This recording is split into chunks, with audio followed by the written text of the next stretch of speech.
good, YouTube? It's your boy, Blue Blood Sports TV, back at y'all with another one. So, undefeated WBC World Boxing Council lightweight world champion superstar boxer Devin "The Dream" Haney. 27 wins, no losses, no draws, 15 wins by way of knockout, 23 years of age, 5'8", with a 72-inch arm reach. Well, Devin Haney's coming off of a big victory December 4th over former IBF super featherweight world champion Mexican superstar boxer Joseph Jojo Diaz in Las Vegas, Nevada at the MGM Grand Garden Arena. With that said, Devin Haney is looking to secure an undisputed showdown with newly crowned Australian star boxer George Kambosos Jr., who is 20 wins, no losses, no draws, 10 wins by way of knockout, 28 years of age, 5'9", with a 69-inch arm reach, who shocked the world recently, a week before Devin Haney's fight with Joseph Jojo Diaz, when he took on former unified lightweight world champion superstar boxer Teofimo Lopez. That was November 27th, Madison Square Garden, New York, when he got a split decision victory, shockingly dropping Teofimo Lopez in the first round, controlling the pace of the fight, controlling the fight itself, and facing adversity in the 10th round after being dropped himself, but coming back in the 11th and 12th round, regaining control of the fight. With that said, George Kambosos Jr., after the fight, he stated that he wanted to become undisputed. It was about legacy. It wasn't about money. And he knew he had to go through Devin Haney to become undisputed. They came face to face because George Kambosos Jr. attended Devin Haney's fight week with Joseph Jojo Diaz. He attended the press conference and he attended the fight. And he stated, and I knew this is where it was going to get rocky, because right before we had the final press conference with Devin Haney and Joseph Diaz, they did a press conference with George Kambosos Jr. Now, keep in mind, George Kambosos Jr. and Teofimo Lopez Jr., they went to a purse bid, okay? And when they went to a purse bid for their fight, George Kambosos was the IBF mandatory, International Boxing Federation mandatory challenger for Teofimo Lopez. Now, keep this in mind. Legendary promoter, top-ranked CEO and promoter Bob Arum and ESPN. Remember, that's who Teofimo Lopez fights for. Bob Arum felt that George Kambosos Jr., Teofimo Lopez, didn't come to agreement purposely and allegedly colluded so that they could get as much money as possible, because they were at the understanding that if they go to a purse bid, there was going to be an outside entity, outside of Top Rank, outside of ESPN and Bob Arum, that were willing to put up the big money for this fight. And they knew Bob Arum was not willing to put up big money for this fight. Bob Arum has no interest in George Kambosos Jr. He doesn't view George Kambosos Jr. in high regards. He stated that he's an easy fight for Teofimo Lopez. Nobody knows the kid. Why are we putting up this money? You know, so Bob Arum has no interest and doesn't look at George Kambosos in high regard. So with that said, Bob Arum, he stated that, you know, that Teofimo Lopez and George Kambosos colluded. So it went to purse bid. Bob Arum and ESPN stood true to their word. They bid $2.6 or $2.3 million for the fight. Not big money. Matchroom CEO and promoter Eddie Hearn and DAZN, they bid 3.2. So they outbid Top Rank Bob Arum by $1 million. Then, unforeseen, Triller comes in and drops a whopping $6 million, which means George Kambosos will get 2, Teofimo Lopez will get 4 million. $6 million. A whopping $6 million, okay?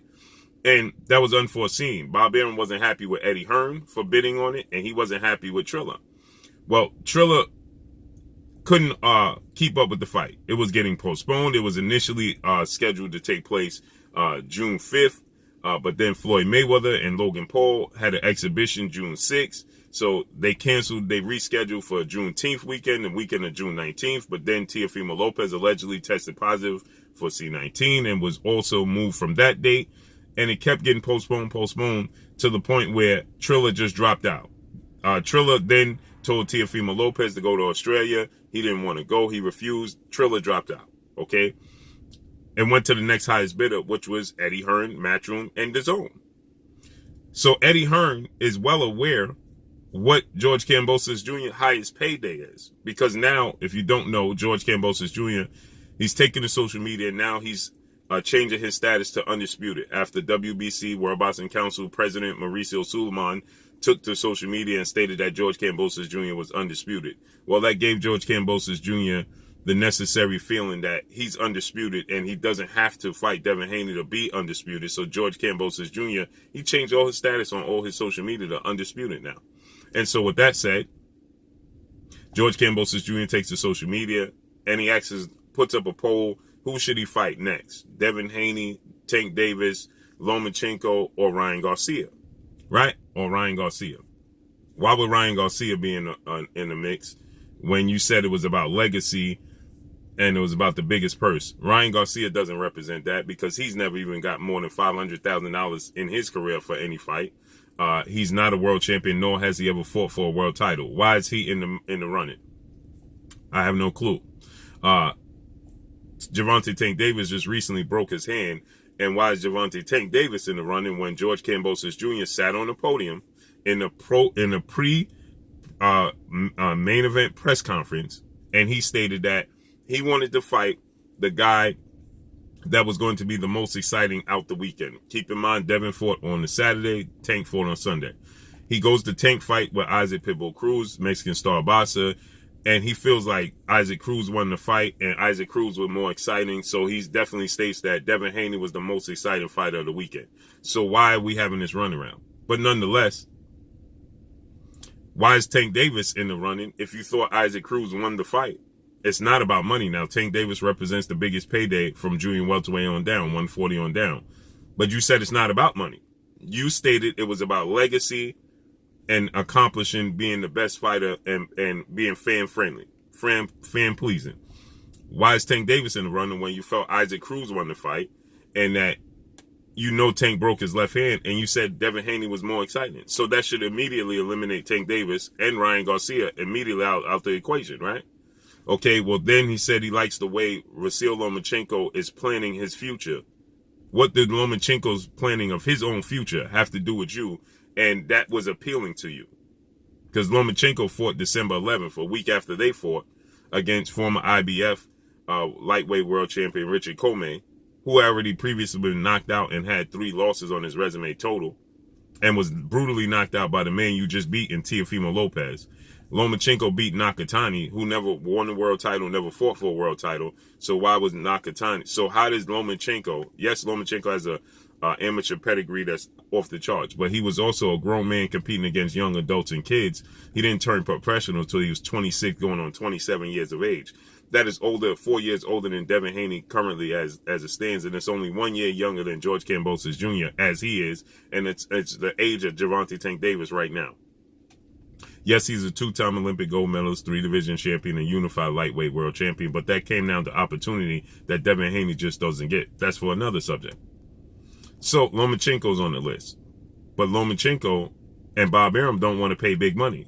They want the big money. So he states and sends Devin Haney a message and states that sell some of your jewelry to put up the necessary money to make the fight happen. Now he's getting disrespectful with it because he knows, he's well aware that Eddie Hearn, Matchroom, have put up the most money he's seen in his career. Because it went to a purse bid. It went to the next highest bidder, which was Matchroom and Eddie Hearn after Triller fell out. So he got $2.3 million in total. So I gather he got about $1 million. And Teofimo Lopez got $1.3 million or $1.2 million, right?